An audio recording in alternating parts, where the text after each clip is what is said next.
by magic. Where I am draining the transmission oil from my truck.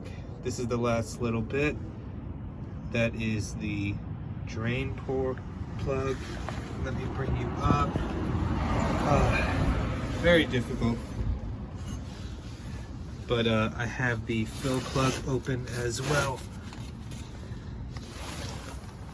I'll show you what we're putting in.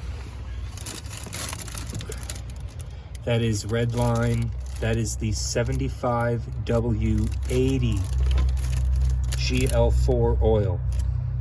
Lighter. We're also putting in some of the Lucas. Little issue I'm having. The Lucas is very thick. Does not flow through the funnel. So, figuring stuff out.